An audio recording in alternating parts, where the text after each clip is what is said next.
রাজনন্দিনী তোর কোলে আবার ফিরে এসেছে রে, এমনটাই রাজলক্ষ্মী দেবীকে বলল তারা মা। হ্যাঁ বন্ধুরা, এমনটাই দেখতে পাবো আমরা আগামী পর্বে। পুরোটা জানতে ভিডিওতে লাইক দিয়ে চ্যানেলটা সাবস্ক্রাইব করে দেখতে থাকুন।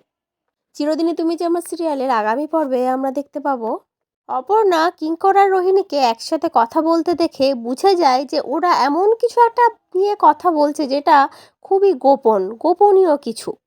তখন অপর্ণা এটা ভাবে যে আর্য স্যারকে আমাকে সবটা জানাতেই হবে, নাহলে আর্য স্যারের হয়তো খুব বড় একটা বিপদ হয়ে যাবে। এই ভেবে অপর্ণা কিঙ্করকে বলে, আমি আর্য স্যারের কেবিনে যেতে চাই, এখনই যেতে চাই।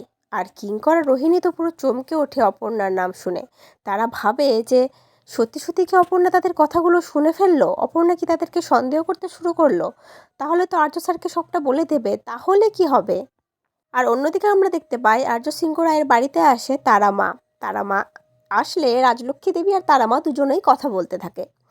তারা মা রাজলক্ষ্মী দেবীকে বলে, তোর করলে রাজনন্দিনী আবার ফিরে এসেছে রে, কিন্তু রাজনন্দিনীর যে বড় বিপদ, তোকে যে বাঁচাতে হবে ওকে।